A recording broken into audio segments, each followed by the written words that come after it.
నమస్తే, welcome to Leo. Boragadda Anil అరగంట time ఇస్తే హ్యాంగర్కున్న షర్ట్ వేసుకొని చంద్రబాబు నాయుడుని, లోకేష్ గారిని లేపేస్తా అని చెప్పిన మాటలు కావచ్చు. అదేవిధంగా పవన్ కళ్యాణ్ ఇంట్లో ఉన్నటువంటి ఒక ఆడవారిని ఎలా చెరుస్తానో చూడన్నటువంటి మాటలు కావచ్చు.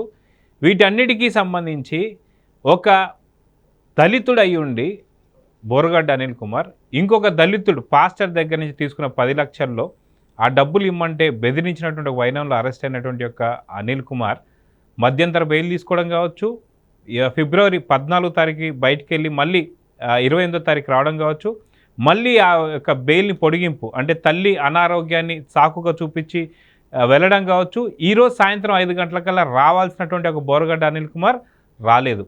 అయితే మొత్తానికి ఇంకొక కొద్దిసేపు సమయం అయితే ఇచ్చారు, 5 గంటల 30 నిమిషాల వరకు. మొత్తానికి 5 గంటల 30 నిమిషాల వరకు వస్తాడా రాడా అనేది ఒక పెద్ద హాట్ టాపిక్ కింద అయితే మారింది. మొత్తానికి బోరగడ్డ అనిల్ కుమార్ ఇప్పుడు ఎక్కడ ఉన్నాడు, మొత్తానికి తల్లి దగ్గర కూడా ఎక్కడ కనిపించని అని చెప్పేసి అంటున్నారు. అదే తల్లి కూడా కొంత వివరణ అయితే ఇచ్చింది. అయితే దీన్ని ఎలా చూడాలి, దీని గురించి మనతో మాట్లాడడానికి సీనియర్ జర్నలిస్ట్ కనకదుర్గ వడ్లమణి గారు ఉన్నారు. వారిని అడిగి తెలుసుకుందాం. మేడం నమస్తే. నమస్తే అండి. మేడం, బోరగడ్డ అనిల్ కుమార్ దాదాపు మనం చూసుకుంటే ఎంత విచ్చలవిడిగా మాట్లాడాడు, ఎవరెవరిని మాట్లాడాడు, ఏం మాట్లాడాడు, దళితుల్ని అంటూనే దళితుల్నే చాలా వరకు ద్రోహం చేశాడు, అదిగాక వాళ్ళందరినీ కూడా అన్యాయం చేశాడు. ఇలాంటి దళిత కార్డు యూజ్ చేసుకుంటున్నటువంటి యొక్క బోరగడ్డ అనిల్ కుమార్ తల్లికి నేను ఒక్కనే కొడుకుని, నేను తప్ప ఇంకెవరూ చేయలేదని చెప్పేసి దొంగ సాకుతో వెళ్ళడం. అదేవిధంగా చూసుకుంటే లలిత సూపర్ స్పెషాలిటీ దగ్గర నుంచి తెచ్చుకున్న ఫేక్ సర్టిఫికేట్ కావచ్చు, ఫేక్ సంతకాలు కావచ్చు, ఇవన్నీ కూడా హైకోర్టును కూడా మోసం చేయడం. మొత్తానికి ఈరోజు 5 గంటలకి ఖచ్చితంగా జైల్లో హాజరు కావాల్సి లొంగిపోవాల్సినటువంటి యొక్క అనిల్ కుమార్ ఇంకా లొంగలేదంటే ఏం చెప్పాలి, ఎలా చూడాలంటారు? ఆయన డెఫినెట్గా రాడండి ఇవాళ మనకి తెలిసి. ఎందుకంటే అతను మొన్న వీడియో విడుదల చేస్తున్నప్పుడే నాకు ప్రాణభయం ఉంది, నన్ను కొడుతున్నారు అంటే రకరకాల స్టేట్మెంట్స్ ముందే ఇప్పించేశారు వైసీపీ వాళ్ళు. ఇప్పుడు బోరగడ్డ అనిల్ నోరు విప్పితే కష్టపడేదెవరు, కష్టాల్లో పడేదెవరు? జగన్మోహన్ రెడ్డి. కాబట్టి మొత్తం స్క్రిప్ట్ జగన్మోహన్ రెడ్డి కన్సర్న్లో జరుగుతోంది. మీరు చెప్పినట్టు ఒకసారి బెయిల్ మీద వెళ్ళాడు, మళ్ళీ ఫేక్ సర్టిఫికేట్ పెట్టి మధ్యంతర బెయిల్ తెచ్చుకున్నాడు. అది ఫేక్ అని ఇవాళ కోర్టు కూడా తేల్చి చెప్పింది. ఈవెన్ నా సూపర్ స్పెషాలిటీ ప్రైవేట్ హాస్పిటల్ ఏదైతే ఉందో మేము ఇవ్వలేదు, మాకు సంబంధం లేదు అని వాళ్ళు క్లియర్ కట్గా కోర్టుకు చెప్పడం జరిగింది. మీరు చెప్పినట్టు ఇప్పుడు 5ంటికి రావాలి, ఇవాళ రాలేదు. 5:30 వరకు గ్రేస్ పీరియడ్ ఇచ్చారు, కానీ రాకపోవచ్చు. ఈలోగా ఏం చేశాడు, తల్లి చేత ఒక వీడియో రిలీజ్ చేయించాడు. మీకు గుర్తుందా, గతంలో అవినాష్ రెడ్డి తల్లికి హెల్త్ బాగాలేదని నాటకాలు ఆడి సిబిఐనే తరివేశాడు. దానికోసం మొత్తం ఊరంతా కదిలొచ్చేలాగా చేశాడు. మనకు అర్థం కాని విషయం ఏంటంటేనండి, వైసీపీ వాళ్ళు అరెస్ట్లు అనేసరికి ఈ జనాల్ని పోగు చేసేయడం, ఒక తల్లినో ఒక చెల్లినో అడ్డు పెట్టుకోవడం, లేదు రాజకీయాల్లోకి రావాలంటే ఒక తల్లినో చెల్లినో అడ్డు పెట్టుకోవడం, లేదు మీరు ముఖ్యమంత్రి పీఠం అధిరోహించాలంటే ఒక తల్లినో చెల్లినో ఒక హత్యో ఏదో అడ్డు పెట్టుకోవడం. అంటే ఎవరికి కూడా ఇండివిజువల్గా గెలిచే సత్తా కానీ వెన్నెముక కానీ లేవు. నెంబర్ 1. నెంబర్ 2, తప్పు చేశాక కోర్టుకు వెళ్ళే ధైర్యం లేదు. తప్పు చేశాక శిక్ష పడితే జైల్లో ఉండే ధైర్యం లేదు. మీరు గమనిస్తే మొత్తం వైసీపీ కేసులన్నీ అలాగే నడుస్తున్నాయి. లేదు, వైసీపీ హయాంలో ఎస్సీలు అన్న వాళ్ళని ప్రశ్నిస్తే చంపేయడం మనం చూసాం. ఒక సుధాకర్, ఒక అనంతబాబు డ్రైవర్ సుబ్రహ్మణ్యం, ఒక తురకా కిషోర్కి మీకు తెలిసి ఏం జరిగిందో. ఆ అబ్బాయి ఎవరు, ఇంకొక అబ్బాయి అక్కని పాపం ఏడిపిస్తుంటే, ఎందుకంటే అమర్నాథ్ గౌడ్ అబ్బాయిని నోట్లో కాగితాలు కుక్కేసి పెట్రోల్ పోసి తగలబెట్టారు. అంటే ఇవన్నీ వైసీపీ వాళ్ళకి కనిపించట్లేదా? ఎంత అన్యాయం అండి. ఇవన్నీ చూశాక కూడా మీరు ఇంకో విషయం మర్చిపోయారు. ఇదే బోరగడ్డ షర్మిలను ఎంత ఘోరంగా మాట్లాడాడు. అటువంటి వాడిని వైసీపీలో జగన్మోహన్ రెడ్డి నెత్తిన పెట్టుకున్నాడు. సొంత చెల్లిని బూతులు తిట్టినవాడిని, మామూలుగా తిట్టడం కాదు.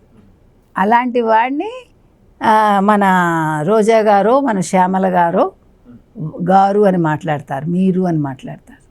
ఒక పోసాని కృష్ణమురళి గారు, ఒక బోరుగడ్డ అనిల్ కుమార్ గారు, వీళ్ళందరూ మర్యాదస్తులు.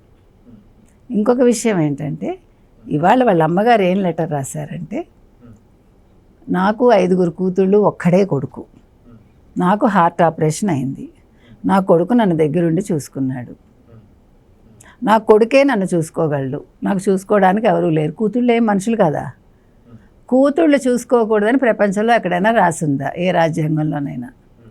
5 కూతుళ్ళు అన్నప్పుడు తల్లి మీద కూతుళ్ళకి ఎక్కువ ప్రేమ ఉంటుందా, కొడుకుంటుందా? నీ కొడుకు తప్పు చేసినప్పుడు నువ్వెందుకు బయటకు వచ్చి మాట్లాడలేదు? మీ కొడుకు తప్పు చేసినప్పుడు మీరు బయటకు వచ్చి ఎందుకు మాట్లాడలేదు? లేదు ఒక వీడియో అప్పుడు ఎందుకు రిలీజ్ చేయలేదు? మీ కొడుకుని ఆ రోజే తిట్టుంటే ఇంకో తప్పు చేయడుగా. అంటే కొడుకు తిట్టినప్పుడు ఆడవాళ్ళని మీరెందుకు గమనున్నారు? మీకు 5 కూతుళ్ళు ఉన్నారంటున్నారుగా, మరి వాళ్ళు కూడా ఒక తల్లి కన్నా పిల్లలే కదా, ఆడపిల్లలు. ఇప్పుడు షర్మిల కూడా ఒక తల్లి కన్నా బిడ్డేగా, మరి తల్లి ఎందుకు మాట్లాడలేదు? ఈరోజు వచ్చి మీరు ఎందుకు మాట్లాడుతున్నారు? మీ కొడుకు మీ పక్కన ఉండాలా? మీ కొడుక్కి ఏమీ శిక్ష వేయకూడదా? మీ కొడుకు తప్పు చేయలేదా? అది ఫేక్ సర్టిఫికేట్ కాదా? అసలు సర్టిఫికేట్ గురించి మీరు ఎందుకు మాట్లాడుతున్నారు? మీకెలా తెలుసు? మీరు అనారోగ్యంతో బెడ్ మీద ఉన్నారు, మీ కొడుకు మీకు సేవలు అందిస్తున్నాడు, మీకు రాజకీయాలు తెలియదు కదా, మరి మీరు ఎలా మాట్లాడుతున్నారు? మీరు డాక్టరు కాదు, మీరు ఒక రాజకీయ నాయకురాలు కాదు, మీరు ఒక సాధారణ గృహిణి, ఒక బిడ్డల తల్లి. సో మీరేం మాట్లాడాలి అప్పుడు? బోరుగడ్డ అనిల్ కుమార్ అనే అబ్బాయి నా కొడుకు నాకు సేవ చేస్తున్నాడు, నా కొడుకుని నాతో ఉంచండి, నేను మిమ్మల్ని అభ్యర్థిస్తున్నాను, అంతే. మీరు రాజకీయాలు ఎందుకు మాట్లాడుతున్నారు? మీ కొడుకు తప్పుని మీరు ఎందుకు సమర్థిస్తున్నారమ్మా అని అడుగుతున్నాం మనం. ఏ తల్లి తప్పు చేస్తే పిల్లల్ని సమర్థించకూడదు. మన ఇవాళ బోరుగడ్డ గారి తల్లిగారికి చెప్తున్నాం మనం. ఎందుకంటే ఇప్పుడు బోరుగడ్డ అనే అతను స్కెచ్ వేసుకున్నాడు, మీకు జైల్లో ఏం చేశాడు? చెల్లెలతో ఒక ఫోన్ నెంబర్ ఇచ్చాడు. మరి చెల్లెలు ఫోన్ నెంబర్ ఇవ్వకూడదు కదా, పెళ్ళై వెళ్ళిపోయారుగా వాళ్ళు. తల్లికి సేవ చేయని అమ్మాయిల ఫోన్ నెంబరు ఇక్కడ ఎలా ఇస్తారు? ఎలా ఇస్తారు? మీరు ఇవ్వకూడదు కదా లెక్క ప్రకారం. నీ ఫోన్ నెంబర్ ఇచ్చుకునే దమ్ము కూడా లేకుండా ఉండే బోరుగడ్డ అదే ఫోన్లో చెల్లికి ఫోన్ చేశాక అక్కడి నుంచి ఆవిడ వేరే కాన్ఫరెన్స్ కాల్స్ ఇచ్చి ఏ నాయకులతో మాట్లాడిచ్చింది అది బయటికి రావాలి. ఎవరు నీకు ఇవంతా కూడా చెప్పారు, గైడెన్స్ ఎవరిచ్చారు? నువ్వు ఇట్లా సర్టిఫికేట్ పెట్టు, ఇలా బయటికి రా, మధ్యంతర బెయిల్ తీసుకున్నని, ఇవన్నీ బయటికి రావాలి. కాబట్టి ఇవాళ బోరుగడ్డ అనే అతను బాగా ఇరుక్కున్నాడండి. ఇప్పుడు వాళ్ళ అమ్మ చెప్పినట్టు శిక్ష వేయకుండా ఉంటారా కోర్టు వాళ్ళు? అంటే తల్లి కొడుకుని సమర్థిస్తే తప్పు చేశాక కోర్టు వింటుందా? వినాలా? ఇది ఏం సందేశం ఇస్తుంది ప్రజలకి?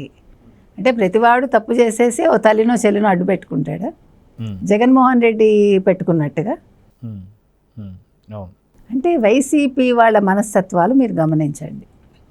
మనం మొదటి నుంచి చెప్తున్నాం, ఎస్సీల పేరు చెప్పి ఎస్సీలను ముంచుతాడు జగన్మోహన్ రెడ్డి, ఎస్సీలను అధపాతాళానికి తొక్కేస్తాడు, ఎస్సీలనే జైలుకు పంపిస్తాడు, లేదు ఎస్సీలనే పరలోకానికి పంపిస్తాడు. పంపించాడా లేదా? కాబట్టి ఇవాళ బోరుగడ్డ అనే అతను జైలుకి రాడు, లొంగిపోడు. అరగంట అయ్యాక జైలు అధికారులకి పోలీసులు ఇతను లొంగలేదని చెప్తారు, లొంగిపోలేదని. మరి నెక్స్ట్ ఏం జరుగుతుంది అనేది మనం వేచి చూడాలి. సో చూద్దాం. మొత్తానికి 5:30 దాకా ఒక గ్రేస్ పీరియడ్ ఇచ్చారు. మొత్తానికి ఈ టైంలో బోరుగడ్డ అనిల్ వస్తాడా రాడా అనే దానికి ఒక ఫుల్ స్టాప్ అయితే పడనుంది. మొత్తానికి మీరన్నట్టుగా వాళ్ళ తల్లిగారు ఏదైతే లేఖ రాశారో, వాళ్ళ తల్లిగారు ఏదైతే చెప్పారో ఆ అన్న మాటలకు మాత్రం నిజంగానే బోరుగడ్డ అనిల్ తనతో పాటే ఉంచుకోబోతుందా? ఒకరు ఉంచుకుంటే హైకోర్టుని ధిక్కరించినట్టుగా ఉంటుంది. కాబట్టి ఎలాంటి శిక్షలు పడతాయో లేదనేది చూద్దాం. మరి నమస్తే. నమస్తే. Please subscribe to Leo news for more videos.